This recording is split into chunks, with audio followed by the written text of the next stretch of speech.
World Class University, Research University itu udah menjadi slogan, tetapi prakteknya itu memang teaching university, betul, tidak ada sungguh-sungguh research university. Karena tadi loh, penghambaan kepada birokrasi dalam arti birokrasi universitas juga ya, yang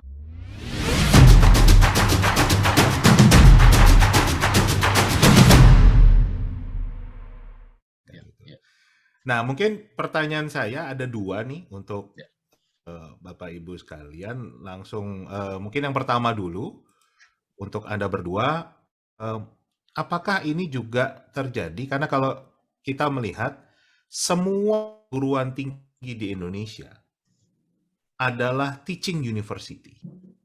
Saya belum menemukan yang research university. Jadi kayaknya semua kebijakan itu juga diambil tanpa research, termasuk yang Pak Effendi tadi sampaikan, data bansos itu kan berarti tanpa research, karena tiba-tiba muncul kan berarti dari langit tuh. Ya kan? Nah, gimana kita membenahi ini? Mungkin nggak Indonesia itu mengubah kebijakannya dari teaching university menjadi lebih fokus ke research university? Karena kalau di luar negeri kan research-nya duluan, hasil research baru di-teach ke mahasiswa kan gitu. Kalau kita kan nggak ada research-nya tapi teaching semua kan begitu. Silakan, mungkin Prof. Sulistiawati dulu. Ya, Prof. Silakan. Terima kasih. Sebenarnya World Class University, Research University itu udah menjadi slogan, tetapi prakteknya itu memang teaching university, betul, tidak ada sungguh-sungguh research university. Karena tadi loh, penghambaan kepada birokrasi dalam arti birokrasi universitas juga ya, yang tentu saja turun dari kementerian. Ada sejumlah persyaratan dosen itu setiap semester harus memenuhi 12 SKS, pengajaran, research, dan lain-lain. Itu sukar sekali 12 SKS itu. Sehingga jalan yang paling mudah ya sudah mengajarkan saja apa yang sudah bertahun-tahun lalu diajarkan sampai hari ini tetap itu, gitu kan. Nah kan idealnya ya kalau saya belajar dari kawan-kawan saya di Leiden ya, bagaimana mereka mengatakan sebenarnya research yang dilakukan oleh para dosen itu harus dibawa ke kelas sehingga materi pengajaran terus-menerus diupdate, mahasiswa mendapatkan rangsangan-rangsangan untuk berpikir baru, karena masalah itu terus berkembang, masyarakat berkembang sangat cepat, apalagi karena ada temuan-temuan sains dan teknologi digital gitu ya. Nah itu tidak terkejar sepertinya dengan sistem pendidikan yang sekarang kita miliki gitu. Di semua jenjang, pendidikan dasar, menengah, sampai pendidikan tinggi gitu. Kreativitas dosen itu seolah terpasung pada kerangka-kerangka standarisasi, akreditasi yang semua itu sangat administratif. Ya bukan saya bilang administratif nggak penting, tetapi jangan sampai menjadi kendala. Tapi nyatanya sangat menjadi kendala gitu. Itu yang menurut saya hambatan yang utama, sehingga dosen yang baik itu atau mahasiswa yang baik ya tidak mendapatkan peluang-peluang untuk berpikir kritis ya. Saya ingat ya Mas Indra dan Bang Pendi, di Belanda itu ada disertasi misalnya dari Remy Limpah yang ditulis di Swiss, tapi kan diambil sebagian dari disertasi itu dimuat di Handelsblad, koran terkenalnya Belanda, yang mengatakan bahwa 45-49 ketika kita sudah merdeka, agresi militer yang dilakukan oleh Belanda itu sama jahatnya dengan Perang Dunia Kedua, Jerman. Dan itu sungguh menjadi perdebatan seluruh negeri, apakah itu benar. Nah, bagaimana cara pemerintah menyikapinya? Mereka tidak denial, tapi mereka segera memutuskan untuk membuat research yang akan membongkar lebih jauh, ya. Kemudian di ranah praksis, semakin banyak kasus-kasus, misalnya seperti Rawagede, Westerling, dan mungkin akan ada lagi banyak yang dituntutkan kepada pemerintah Belanda oleh korban-korban di Indonesia itu dimenangkan gitu di pengadilan atau mendapat suara disetujui oleh DPR untuk mendapatkan ganti. Ini kan suatu penelitian yang luar biasa yang kita nggak pernah tahu. Itu disertasinya judulnya Brandende Kampung. Jadi kampung-kampung yang terbakar. Caranya itu adalah membakar kampung di Sumatera dan Jawa, dan itu yang menjadi korban terutama laki-laki dan anak laki-laki, dan yang mengatasi adalah perempuan. Gerakan perempuan itu memang luar biasa, bukan hanya Kartini, tapi sejak abad 19 awal sampai hari ini, itu semuanya gerakan perempuan berada di garis depan. Nah, research semacam ini tuh yang diharapkan bisa membuat kita tercelikkan gitu ya, sehingga muncul kebijakan-kebijakan yang merespon dan memberikan kepada keadilan. Itu di Indonesia hampir nggak ada tuh. Ilmu sosial bahkan ya Bang Pendi dianggap bukan ilmu yang diprioritaskan gitu, nggak harus diprioritaskan, semuanya harus sains. Maaf ya kepada teman-teman sains, bukan saya kepengen itu, tapi realistis lah untuk melihat bahwa berbagai macam kebijakan ya, cara-cara berpikir baru itu dihasilkan oleh teman-teman harusnya para ilmuwan sosial, tapi karena mereka kurang mendapat tempat yang setara, itu publikasinya paling rendah ya nggak, angka Scopusnya nggak ada. Hari ini Mas Indra susah banget untuk dapat profesor di ilmu-ilmu sosial humaniora, beneran, karena tuntutannya itu tidak sesuai dengan apa yang bisa mereka lakukan gitu. Itu sih. Ya, nyari yang HC banyak Ibu ya. Bagaimana yang Aceh? Yang HC kan gitu. Oh ya, Aceh, honoris causa, profesor causa. Nggak ada itu. Profesor dianugerahkan, nggak boleh itu sebenarnya. Hororis causa sama humoris causa yang banyak. Silakan. Nah, saya Pak Indra dan Prof. Sulis yang saya cintai, teman-teman Vox Populi Institute. Saya itu mau mengatakan bahwa seperti tadi kalau Prof. Sulis mengambil contoh di Leiden, saya di Cornell University itu kami pendirinya Ezra Cornell itu menyatakan saya ingin mendirikan institusi katanya di mana setiap orang bisa melakukan riset pada bidang apapun. Itu tertulis di patungnya. Jadi itu riset loh. Jadi bukan di mana orang mengajar bidang apapun, enggak. Jadi orang menemukan interest apapun ya yang menurut dia penting bagi perbaikan kehidupan dan dalam konteks tertentu kebangkitan nasional pada hari ini, itu boleh datang ke Cornell. Nanti cari profesornya, begitu mereka tertarik, dia boleh menyelesaikan sampai disertasi. Walaupun mungkin orang lain beranggapan, ya misalnya ini ilmu apa sih gitu.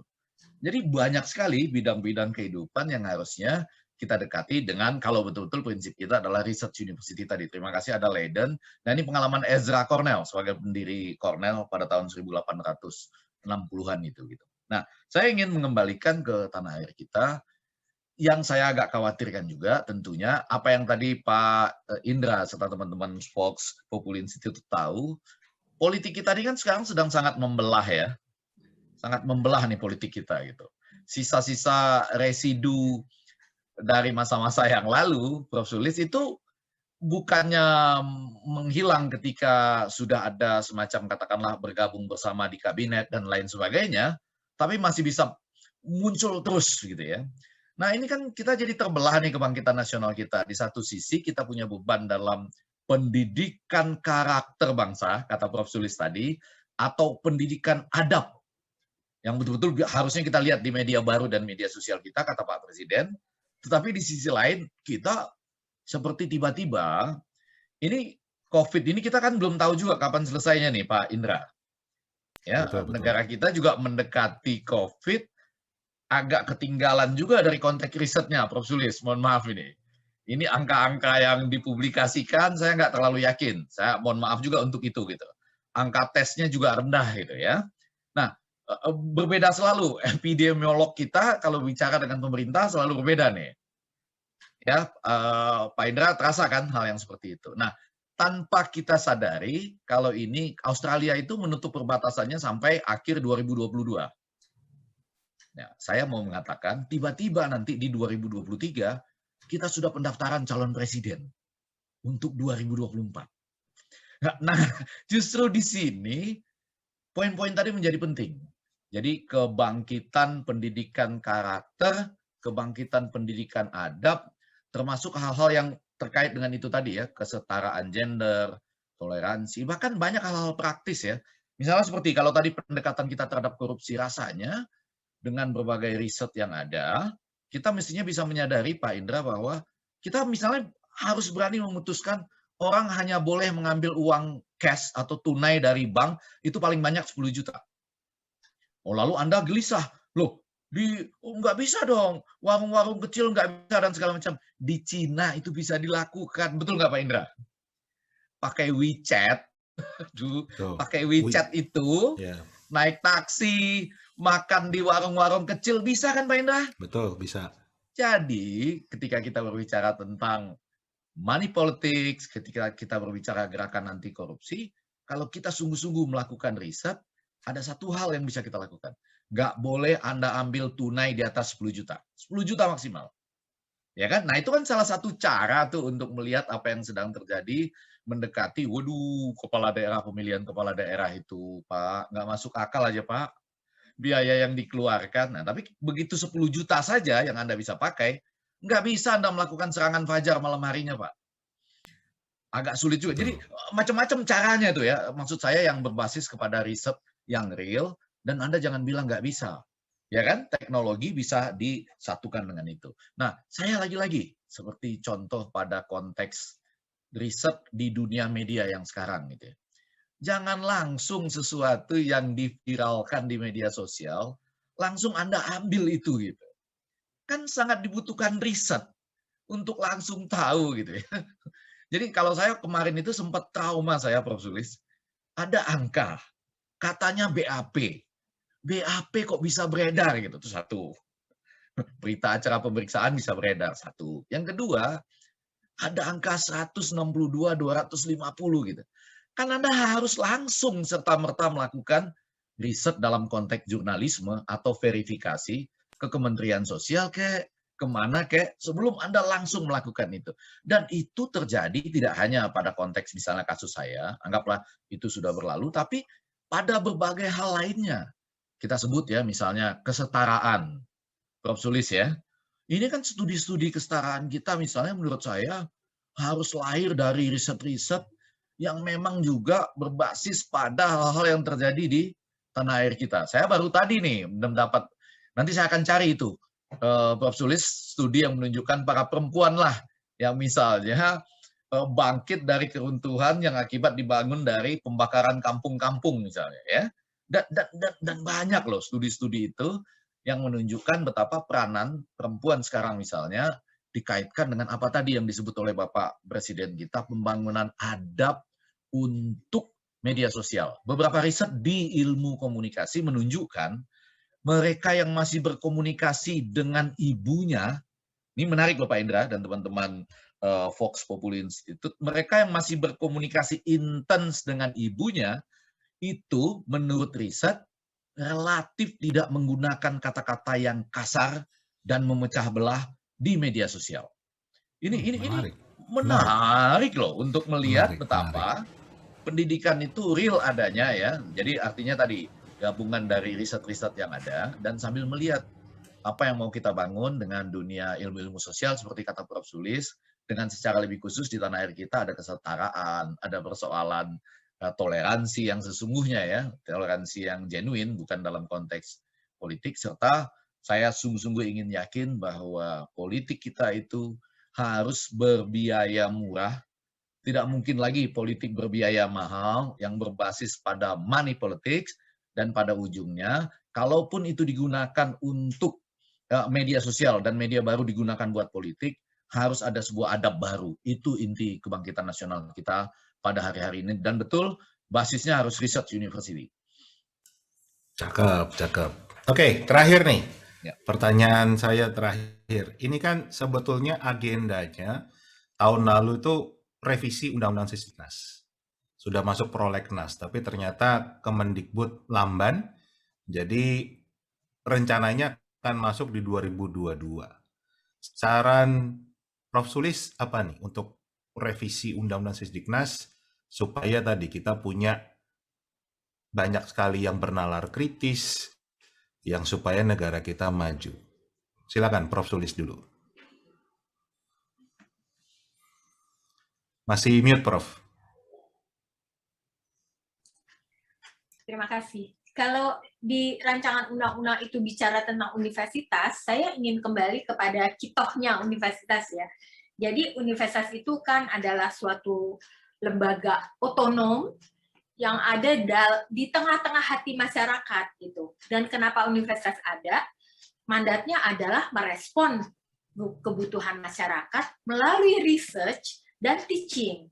Nah, dalam hal ini tentunya ilmuwan juga punya mandat menjadi gerakan sosial. Jadi kalau sampai ilmuwan bicara itu bukan karena ingin berpolitik, tetapi ingin menyuarakan gerakan moral, apa yang dianggap ada masalah dan harus diselesaikan gitu ya.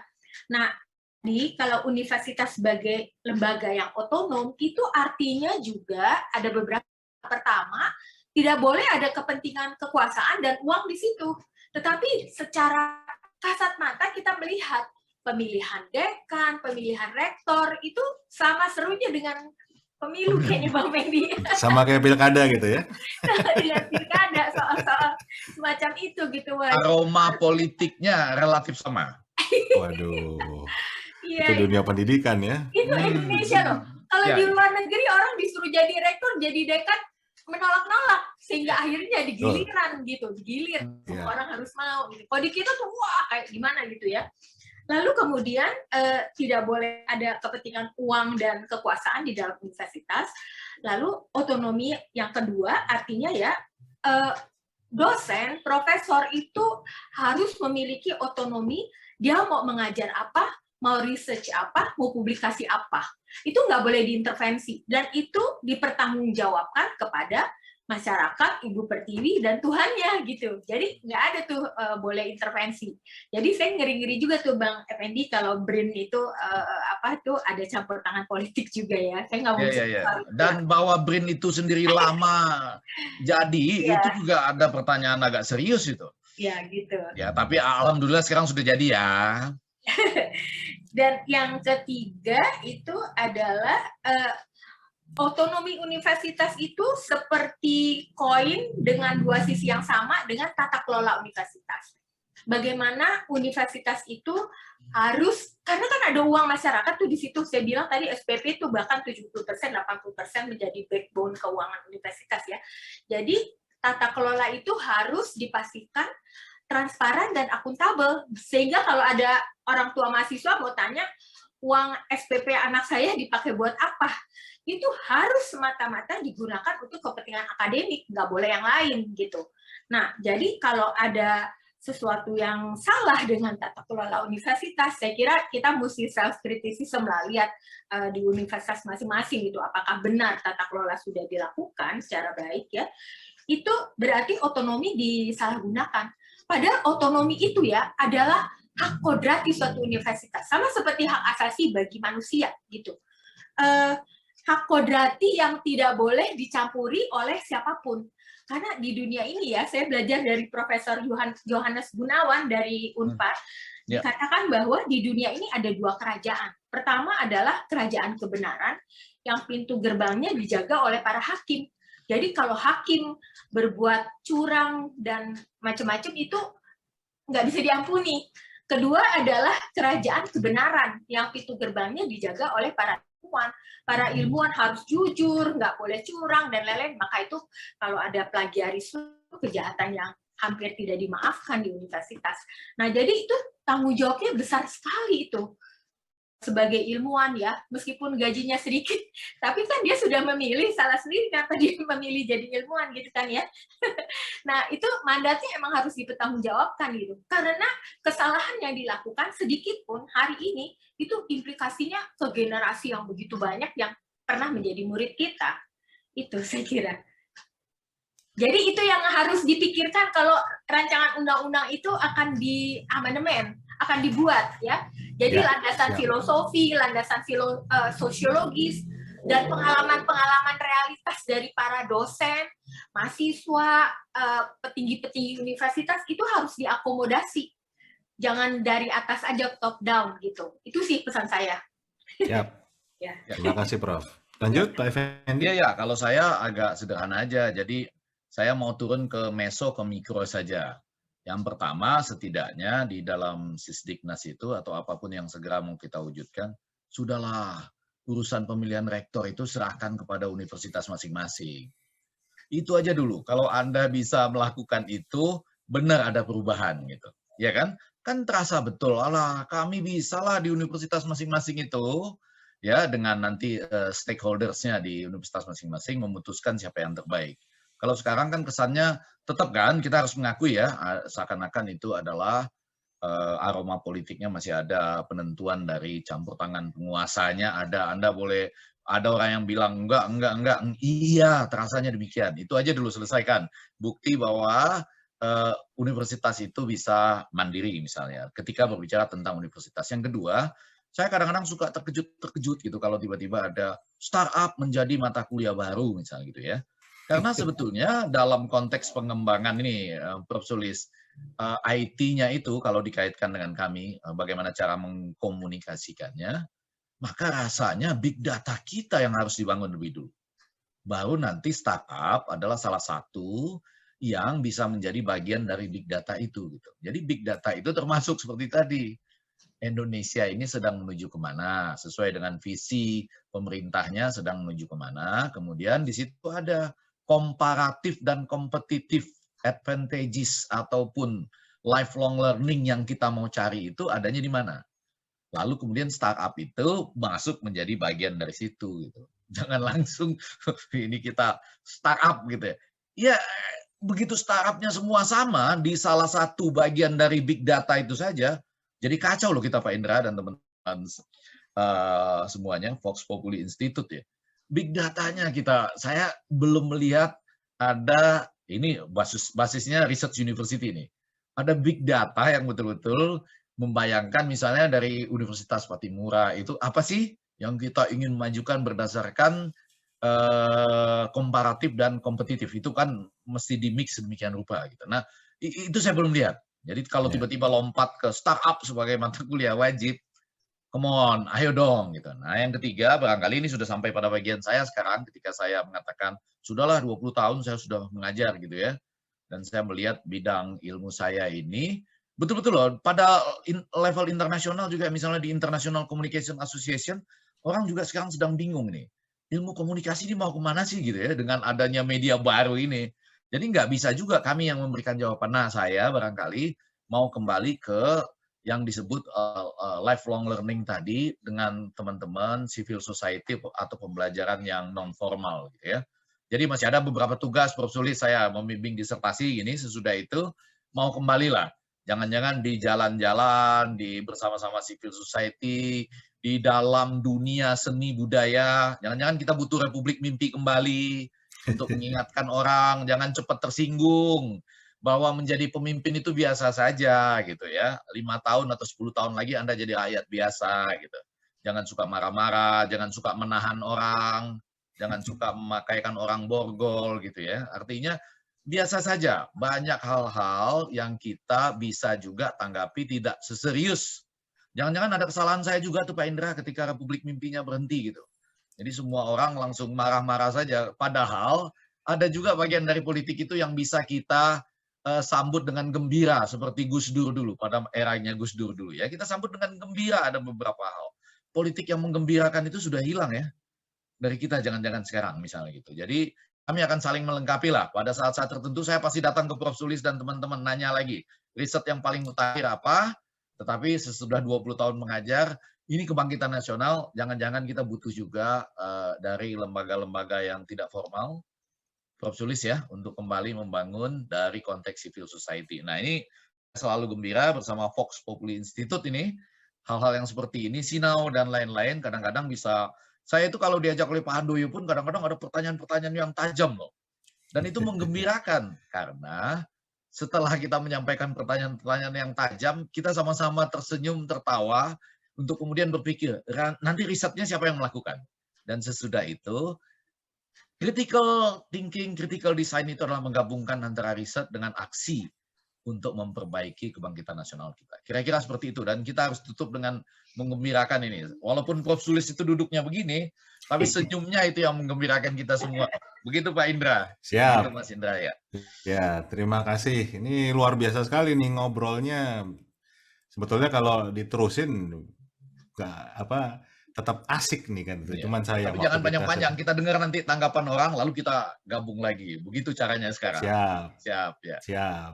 Terima kasih. Sama-sama. Oke, pemirsa sekalian, itulah diskusi kita dalam rangka Hari Kebangkitan Nasional dengan Prof. Sulistowati Irianto dan Pak Dr. Effendi Ghazali. Dan kita tetap semangat, kita optimis kalau bangsa ini bisa maju, dan kemajuan bangsa ini harus kita mulai dari pembenahan dari sistem pendidikan nasional kita. Terima kasih, sampai jumpa lagi di acara Sinau yang akan datang. Terima kasih Mas Indra, Bang Fendi. Sama-sama, Prof. Sulis.